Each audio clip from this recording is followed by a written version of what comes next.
Hello, welcome back to Storytime with Mrs. Graham. I've got two more books today, and it has a lot to do with Good Friday. And once again, they're both Archie books. And one of the things I wanted to point out is when you get an Archie book, it gives a lot of stuff in the back of the Archie book for moms and dads and caregivers to read, to have some discussion with whoever's enjoying the book. So the first book is called The Man Who Carried the Cross for Jesus, and the second book is The Centurion at the Cross. So the interesting thing about the book, The Man Who Carried the Cross for Jesus, it talks about, why was the man there at that time? Was he on a pilgrimage for Passover? And didn't he have a story to take back when he went home?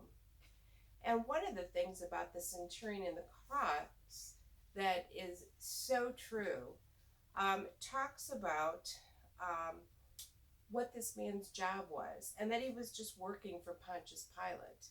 But he knew that what was going on was probably not the best thing.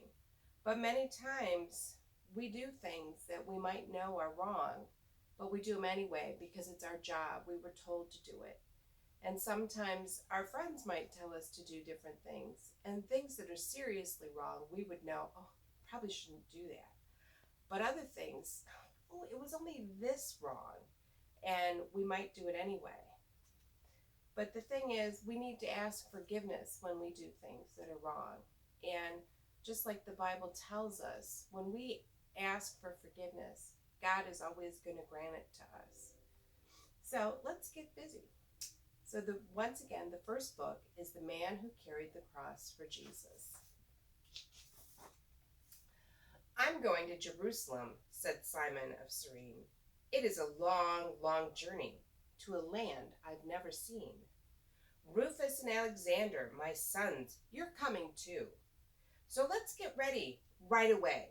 We have a lot to do. What sort of people live there? Asked Alexander then.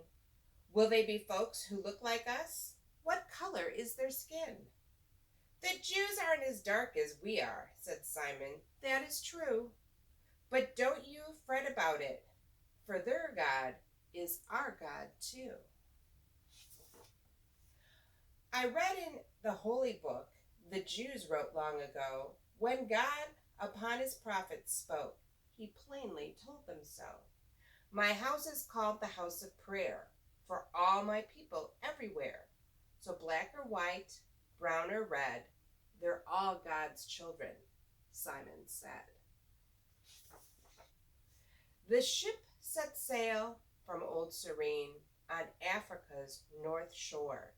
The April wind blew warm and fair as toward the east they bore. I've never made a smoother voyage, thus did the captain boast, and so they sailed for many days, till they reached Judea's coast. By land now to Jerusalem, their voices raised in song, Rufus and Alexander and their father hiked along. When they reached the holy city, they did a lot more walking, and everywhere the family went, they heard the people talking. What will come of Jesus? Was the question of the hour. Most likely he'll have to die, for the Romans fear his power. And so on almost every corner stood soldiers sent from Rome. Occupation troops, said Simon, just like we have at home. The Roman Empire stretches wide and rules over many lands. The Romans keep the peace, they say, while we follow their commands. Who is this man called Jesus? Asked Rufus. Tell me, please. There were many different answers in simple words like these. He is a man both strong and good. He speaks of love and brotherhood. 3 years he's traveled far and wide. and preach throughout the countryside.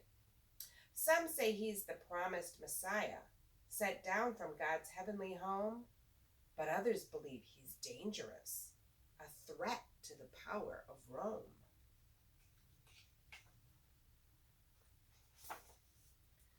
The days passed by, and Friday morn, all the city heard the cry, "Governor Pilate has held a trial, and Jesus has to die.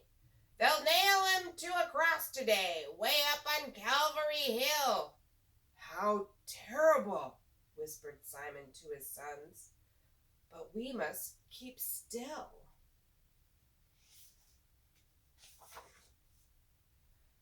"Perhaps we'll see him walking by as he carries his cross today." So they stood with the crowd and waited for Jesus to come their way. "It's most unfair," thought Simon, "that this good man has to die." And at that very moment, Jesus came walking by. On his shoulders he bore the burden. It seemed like a terrible dream. Then suddenly Jesus tripped and fell and dropped the heavy beam. "You there, pick it up," the soldiers shouted loud and clear. He pointed straight at Simon. "You, stranger, don't you hear?" "Why pick on me?" thought Simon. He dared not speak aloud. "I didn't ask for trouble. I'm just one of the crowd." "Is it because I'm black?" he thought. This made his temper rise. He longed to shout defiance. Then he looked in Jesus' eyes.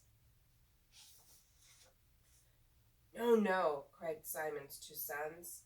"Our father's done no harm. Why do you so disgrace him?" Then someone touched Simon's arm. "They see that you are foreigners. That's why they've picked on you. The Romans fear a riot. They dare not ask a Jew." "He's right," said Simon to his sons. "It's really very clear. But there's another reason, too, why God chose to send me here. Jesus is the Messiah. God promised him to man.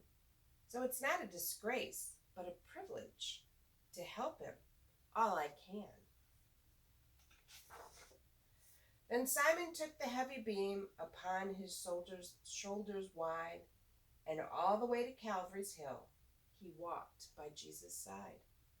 Jesus' eyes said, "Thank you." And Simon whispered low, "Lord, I believe, and I will spread your word wherever I go." Simon became a Christian and for years preached Jesus' word. He told the story of the cross and how he'd served the Lord. And we still remember Simon from Africa's north coast, who proved a friend to Jesus when he needed him the most. All right, let's learn about the Roman soldier here, the centurion at the cross. "They call me a centurion, an officer from Rome. I'm stationed in Jerusalem, a long way from my home. That's where I learned of God's great love.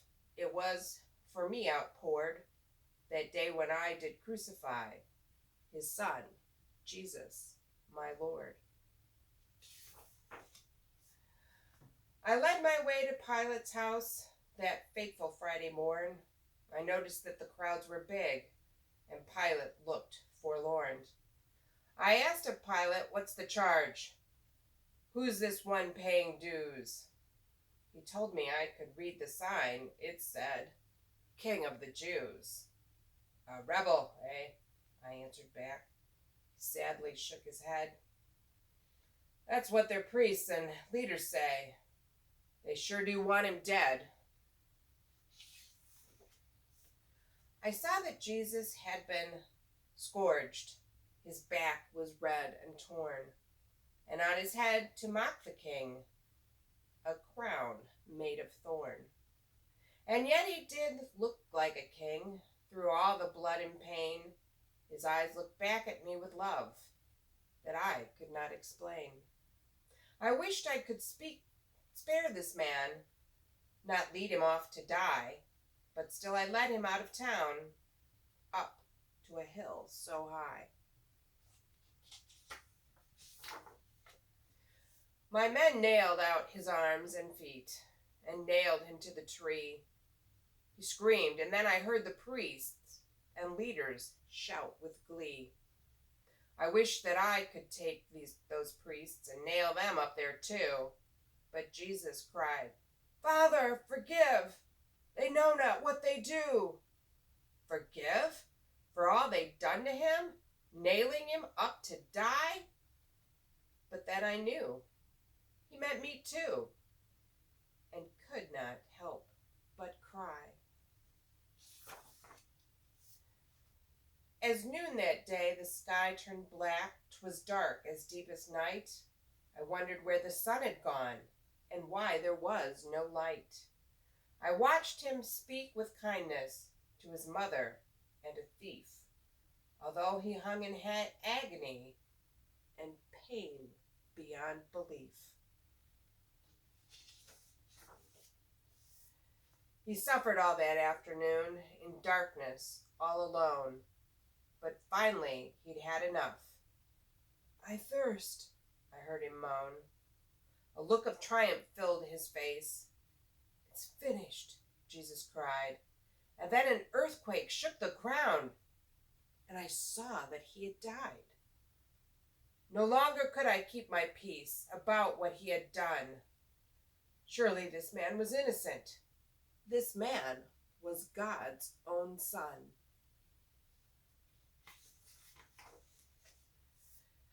And that's how Jesus conquered death, for he soon rose again. He died to save us from our sins and take us home to heaven. Well, thanks for listening to 2 more stories. I hope your Holy Week inside has been going well, and we'll have some more books soon.